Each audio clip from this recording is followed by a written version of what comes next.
Good day and welcome to Donmar TV News Channel, mga nagbabagang balita sa buwan ng Hulyo. Eto bubusi-busisahin ko sa inyo kung bakit, okay? Kung bakit sablay itong sinabi ni Angel Locsin. Okay? Una sa lahat, tingnan mo sinabi niya.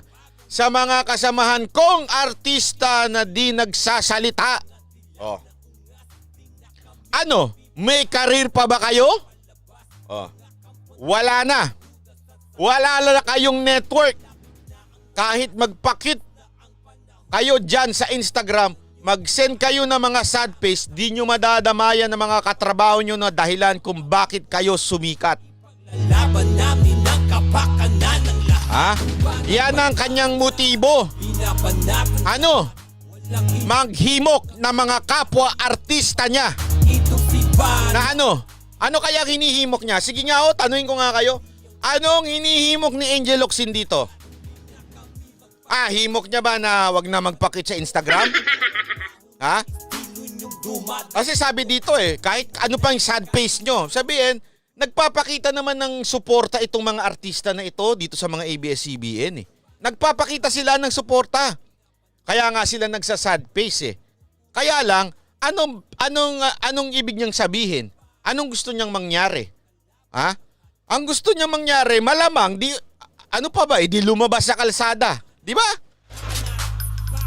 Kasi nagpakita ng suporta, tingnan nyo basahin ko ulit, basa. Sa mga kasamahan kong artista na di nagsasalita. Una, yung mga tahimik lang, yung sakto lang. Ano, may karir pa ba kayo? Wala na. Talagang inaamok niya. Wala na kayong network. Kahit magpakit kayo dyan sa Instagram. So, sino yung mga tinutukoy niya? Yung mga pakit sa Instagram, yung ganon, ganyan. Yung gumaganon. Di ba? Tapos ano pa? Kahit mag-send kayo ng mga sad face, di nyo nadadamayan ng mga katrabaho nyo na dahilan kung bakit kayo sumikat. Sandali lang, madam. Ha? Alam mo, maling-mali yung ginagawa nyong lumalabas kayo dyan. Una sa lahat, ang tindi na nga ng COVID ngayon. Quezon City ang isa sa pinakamadami, if I'm not mistaken, according to Mark Lopez the vlogger, pangalawa ang Quezon City sa pinakamataas na bilang ng may COVID. Hindi mo ba napapansin? Siyempre, nag-iingat lang naman yung mga artista na yun. Bakit? Nag-iingat sila na wag silang lumabas dyan, makahawa o kaya mahawa. Ikaw, anong gusto mo? Gusto mo na maglabasan pa yung mga tao? Alam mo na nga bawal lumabas? Kung hindi naman essential, wag mong kakalimutan, Madam Angel. Bawal pa din lumabas, nasa GCQ pa rin po tayo. Pwede ka lang lumabas pag essential, pagkakailanganin lang. Hindi naman kailangan yan mag-rally-rally. Ano mangyayari pag nag-rally kayo? Sige, araw-araw kayo dyan. Sige, huwag kayo uuwi. Araw-araw kayo dyan Magtayo na rin kayo. Maglagay na kayo ng kama dyan. Magtayo na kayo ng CR dyan. Araw-araw na kayo dyan. May mangyayari ba? Lahat ng bagay dumaan sa batas. Sa proseso, nag-hearing, nakita ng... Isipin mo ultimo ngang mga kasamahan ninyo, mga kaibigan ninyo sa Kongreso. This is 70 congressman. Sana kung yung mga sasabihin natin kaalyado lang ni Pangulong Duterte ang nagsabing okay, ayaw namin ng franchise. Hindi. Kahit ultimong mga kaalyado ninyo, mga kakilala ninyo, nagsabing hindi dapat kayo i-renew. Bakit? Natagpuan nila na may pagkakamali talaga kayo. No one is above the law. Ano magagawa mo dyan? Sa kakalabas mo dyan? Yung totoo, hindi mo maisip no? Ikaw, mayaman ka. Mayaman ka Kung may mangyari sa'yo, magka-COVID ka, sana naman hindi. I'm not wishing anything na masama. I'll pray na hindi ka magka-COVID. Pero kung may mangyari sa'yo, kaya mo, may pera ka. Madami ka nang naipon. Pero yung mga manggagawa dyan, yung totoo, yung mga manggagawa dyan, pag nagka-COVID, sasagutin mo ba? Lakay 357, salamat sa $2. Baka masita ka na naman, kota na ba? Hindi pa. Ay, sorry. Sisitay, ikaw kasi, pabanggit-banggit ka ng kota, yan tuloy. ng itinataboy. Di ba nakakainis lang eh. Hindi niya alam mo kung talagang ikaw, Angel Oxina, kung mahal mo talaga yung mga kapwa mo empleyado, hindi mo na sila iengganyohin lumabas. Delikado eh. Oo, ikaw may kotse. Kayong mga artista may kotse. Paano yung ibang mga manggagawa nyo dyan? Wala na nga silang trabaho. Mga jeepney driver, wala na nga trabaho. Gusto mo pang... gusto nyong magsama-sama pa kayo dyan. Kaysa na maghanap kayo ng trabaho, anong gusto nyo? Ay, magsisigaw dyan sa kalsada. May napala ba kayo? Napakain nyo ba yung mga kasi ikaw mayaman ka eh. Yung mga empleyado dyan na mawawalan ng trabaho, mapapakain ba nila yung mga pamilya nila na kasisigaw nyo dyan sa labas? Eh kung magkasakit yan, may magagawa ka, tutulungan nyo lahat yan, ipangako mo. Sige, sasaludo ako sa'yo. Ipangako mo lahat ng pumunta dyan na sakasakali lang, wag naman sana, I really pray na hindi. Na may mangyari na magka-COVID sila, ikaw ang sasagot. Sige, sasaluduhan kita. Kalaban lahat kapag mali ang bunga ng Pero kung hindi, kung hindi mo naman sasagutin lahat na magkasakit dyan, baka gusto mong tumulong na wag nang palabasin sila ng bahay nila. mga dilaw na ungas. Kaplastik ka nito eh. Alam mo kung bakit? Kaya yung totoo tanungin kita, yung totoo. Bakit mo sila pinaayang dyan? Magprotesta dyan, yung totoo. Alam mo kung bakit? May naisip ako eh. Malaking epekto yung pagsara ng ABS-CBN sa'yo. Aside sa karir mo, di ba stockholder ka din dyan? Pinapanatan lahat. Walang So, ang totoo, concern ka ba sa kanila? Ako nagtatanong, seryosong tanong to Concern ka ba sa kanila? O concern ka sa negosyo mo? bunga ng puno mula sa Naiinit mo yung ulo ko eh. Baka akala nyo fake ho yung sinasabi ko na stockholder. Lumabas ho yan sa Business In ba yun? Nakalimutan ko na, ipopost ko na lang dito. Lumabas ho yan sa isang pahayagan na may mga artista talagang stockholder sa ABS-CBN. Basta Madam Ivana, may isang payo lang ako Huwag ka na makisali dyan sa protesta na yan, parang awa mo. Kasi pag nakisali ka dyan sa protesta na yan, okay lang naman ipahayag mo yung yung saloobin mo through social media. Okay yan, wala akong problema. Okay lang yan. Pero yung pupunta ka pa sa kalsada, tapos magkakasakit, hindi nyo na inisip, itong mga anak ng tutsa na ito hindi na nila inisip. Totoo hindi na nila inisip yung mga kapamilya nilang uuwian nila. Alam mo ako honestly ako, namimiss ko na yung tatay ko. Siyempre, tagal ko nang hindi nakita. Usually, kumakain kami niyan once a week or twice every 1 month. Okay? Sa totoo lang. Kaya lang ngayon, tinitiis ko. Kasi bakit? Siyempre, matanda na yung tatay ko. Di ba, based on statistic. Based on statistic, talagang mga matatanda po ang mabilis tamaan ng virus. Yung virus, ang weird talaga. Alam nyo ba, sabi nung iba yung virus daw na ito, pagka nagkaroon ka na, hindi ka na magkakaroon uli. Pero hindi ho. Meron nung lumabas sa balita na nagkaroon na siya, after ilang week na nag-celebrate sila, bumalik. Kasi nga, sabi dito sa COVID na ito, it's not a perfect science. Napakalupit nitong COVID natin na ito. Grabe, sobrang hindi mo alam kung papaano ng parang ang kaya minsan tuloy parang gusto ko na maniwala na wineponize tong iba na tuloy. Wineponize itong COVID na ito Yun, hindi natin alam. Iba sabi-sabi pa, news ko rin napanood to sa GMA ata o sa, ewan ko kung saan ko napanood to. Basta news to, siguradong news. Na posible, pinag-aaralan din na ngayon na baka airborne din yung COVID. Ganito kalupit. Ibig sabihin, it's not exact science at the moment. Ganun kalupit yan.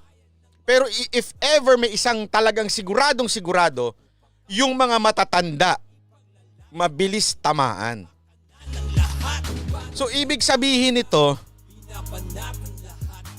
sino ba iba na kayo ng iba na? Asan ba yung iba na yan? Totoo ba yan?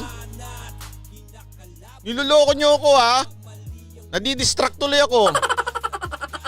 Sino dyan Ibana? Paki-comment nga Sir Rudy para makita ko anong name ng Ibana sinasabi niya. Asan nga dyan? Boss Rudy, asan po?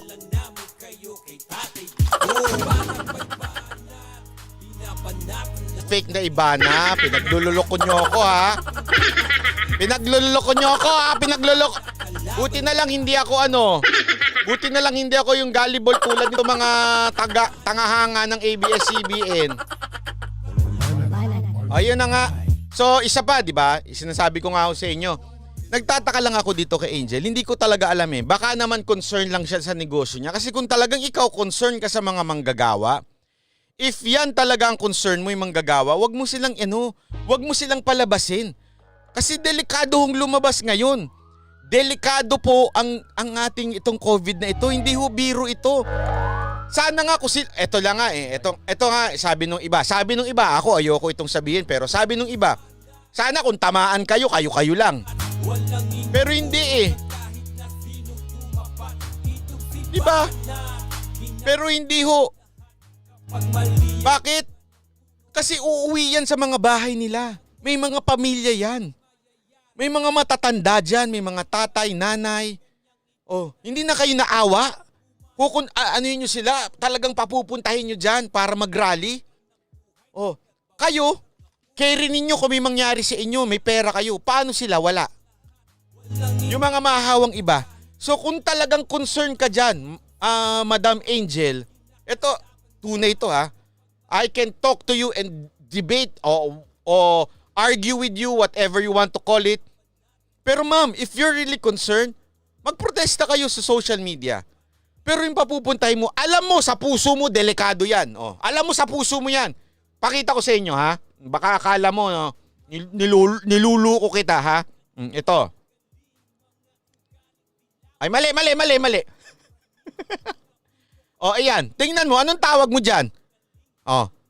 Di ba, dikit-dikit yan eh. Wag mo sabihin may social distancing yan. Nandun to, tanga kami. Ha? Panda Jerk, salamat sa $10. Di ba, kitang-kita mo, may social distancing pa ba yan? Wala nang social distancing yan. Paano pa pag nagpuntahan yung mga artista dyan na mas sikat pa, yung mga talagang mga, isipin mo, ikaw pa lang yan, ha? Iniengganyo mo yung mga artistang mga paano kung pumunta dyan si Ibana? Baka pati ako nandyan na.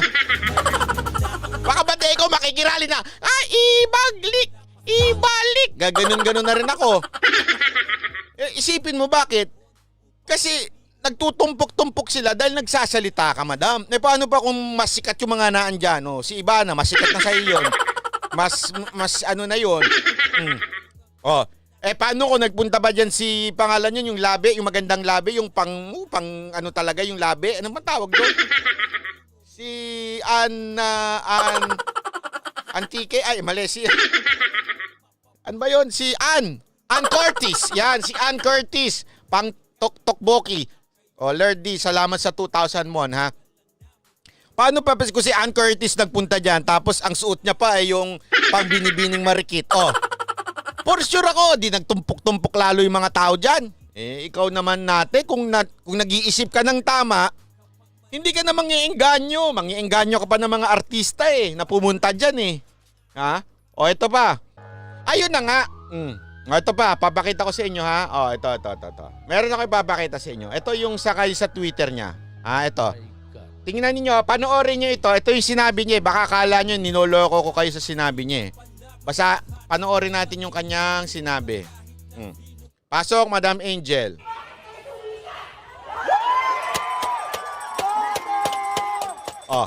Tanungin ko kayo, may social distancing yan? May social distancing yan?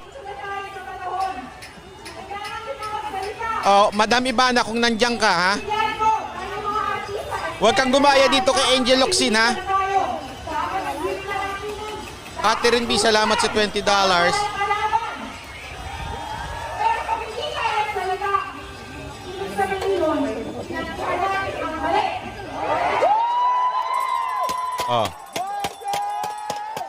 Tingnan mo. Sige nga, pakitanong ko nga sa inyo, merong bang social distancing na nagaganap yan? Alam mo, wala akong problema. If you're against the government, okay, go. Fine. Post ka social media, go. Banatan tayo sa social media, okay yan. Pero ito, napakamalaking kalokohan ito yung pinagagawa nito ni Madam Angel. Kawawa naman yung mga tao kung may mangyari sa mga... Isa lang, isipin mo isa lang ang infected dyan. Remember, ang COVID po, hindi yan yung uubo-ubo. Hindi yung ganyan yan. May mga asymptomatic pa dyan. Isa lang ang meron dyan. Hawa lahat yung katabi niyan. Siksikan eh. Oh. Yung iba pa dyan, sigurado ko hindi pa marunong gumamit ng mask. Oh, di ba? Gumagamit sila. Oy. May pag ganyan, ang ganda naman ng ano ko, ng mask ko. Oh. Jerry Manalo, oh, ang ganda-ganda. Bili ka na. $50 lang para sa iyo. Di ba yung iba ganyan pag gumamit? Oh. Oh. Alam mo kung bakit mali ito? Explain ko lang sa inyo kung bakit mali ito, ha? Kasi pwedeng may tumalsik na laway. Maliliit yan eh, yung laway dun sa iba. Pwedeng pumasok sa ilong mo yan. Sumisingot ka eh, baka akala mo hindi papasok sa ilong mo yan. Pwede yan, lumilipad yung laway eh. Yung mga molecules dyan, it's just flying around. When they're flying around, they can go inside your nose. Kaya nga, they can even go inside your eyes eh. Kaya nga nagsusuot ng goggles yung mga nurse talaga eh. Di ba? Huwag nyo kakalimutan din yung magsuot ng goggles ha. Baka akala nyo biro yun. Pwedeng pumasok din ho dyan. Sino ba kasi yung Ibana na yan? Ninuloko nyo ako ha. Totoo ba, Rudy? Sir Rudy, totoo ba yung sasabi nila dyan si Ibana? Nahiya na ako ha. Ang landi mo. Baguhin natin ng kanta kung ganyan. Dapat ganito. Yan. Medyo sexy in dating. Grabe naman kasi ito si Ibana. Kaya ayoko magjowa eh dahil dyan kay Ibana. Kasi siya na yung naging ano eh, yung basihan ko ng kagandahan. Ha? Lupit. Joke lang, madam ha. If you're listening and watching, I'm just joking, you know. Remember we met in Hong Kong? Teasing lang yan, Banat. Okay. Anyway. Talagang inano nila eh, no? Anyway, eto, tuloy pa tayo ha. Eto pa, may papakita ko sa inyo ha. Alam nyo ba, okay, na sabi nila madaming tao. Tama, madami yung tao. Nung dumating si Angel, siguro kasi nagtumpok-tumpok sila, madami sila, nagsiksikan. Ha? And talagang, kita mo. Tingnan mo itong picture ha. Tight shot to ang tawag dyan. Ha? Sa mga ganyang picture, tandaan nyo ako, photographer din ako. Ha? Hindi ako pa autographer. Photographer po talaga ako. Marunong po ako magpa-picture-picture ba. Ganun eh. Yun ang aking hobby noon. Mag-picture-picture ba. So, nagpi-picture-picture ako. Pansinin nyo yung video niya. Tight shot na tight shot. Oh. Eto. Oh, ayan. Tight shot na tight shot. Oh, kita nyo? Makikita nyo, di ba? Oh. Pero pansinin nyo ha, may mga dumadaang sasakyan. Ibig sabihin nun, wala nang, may mga dumadaan sasakyan dyan. Ibig sabihin, wala na hong tao dun sa mga area na to. Oh, yung sa balikod, bandang likod. Papakita ko sa inyo kung paano nila ginawang mas madami ito. Okay? Sige. Para naman baka akala ninyo, niluluko ko kayo eh ha. Sabi ko sa inyo, photographer ako. Alam ko yung mga ganyang gimmick. Nako, ito. Eto. Watch this. Wait. Look at this. Eto yan. Tingnan ninyo. Dali lang, nalaglag yung aking tingnan niyo yan. Kita ninyo? Nakita ninyo? Yung sa taas. Yan talaga sila. Baka akala nyo umaga to ha. Hindi po yung umaga. Niliwanagan ko lang po yan. In-edit ko lang po yung pagkaliwanag niyan para mas makita ninyo kung gaano talaga sila kadami lang. Ha? Kasi tinotolonggis tayo eh. Sabi ko, wag ako. Sa lahat-lahat naman ng totolonggusin nyo, ako pa. Ay nako. Expert tayo sa ganyan. Alam natin yung mga ganyang pautot ninyo. Yung mga lente-lente. Yung normal lens, kitang-kita mo. Siguro bilang mo lang eh. Sabihin na natin, pinakamarami dyan, 500 o 300. Sabihin na natin. Pagkasayin mo yan kasi, ang alam mo kung anong basihan ko nun? Ang basihan ko, yung classroom namin, yung sa high school, kasi 50-52 yun eh. So, alam ko ilan ng gaano yung dami ng tao. So, hatiin mo na siguro sa 1/4 yan. 50, sabihin mo na mga 200, 300, Jocelyn Cambaya, salamat sa $10. Aus Kiko, support correct movement founded by Orion. Correct po kayo, correct. Sabihin na natin 300. Ganyan kadami. Bakit nagmukhang madami? Ginamitan ba naman ng lente ng wide lens? Ibig sabihin niya ng wide lens tulad yung sa mga GoPro. Wala pala akong GoPro. Ano ba? Basta, yung sa GoPro, yung wide, may stretch yung tao. may stretch din yung itsura, mukhang madami tingnan. Alam ko yung ganyang style. Style ng mga, ano yan, mga aktivista yan eh. Oh, tingnan mo kung gaano mga kalokohan itong mga to. Utot nyo, wag ako. Totoo lang, wag ako. Sa lahat ng talagang babanatan ko kasinungalingan ninyo. Yung sasabihin ninyong parami ng parami. Sa lagay na yan, may artista na yan, ha? Oh, sa lagay na yan, may artista na yan. Keso may hihirit pa dyan. To si Maha, hirit-hirit pa na. Oh, tuloy-tuloy na kalaban pa. Sige nga, sabi ko nga sa Twitter tinan mo, papakita ko lang sa inyo, ha? Ano lang ako dito kasi tinan mo, ha? Talagang sinabi niya pa keso, ito, papakita ko sa inyo. Baka akala nyo naman ha? Ako, pinakita ko lang sa inyo, ha, na yung normal lens at saka yung wide lens. Kung kitang-kita nyo na pinadami lang nila using yung wide lens ng camera.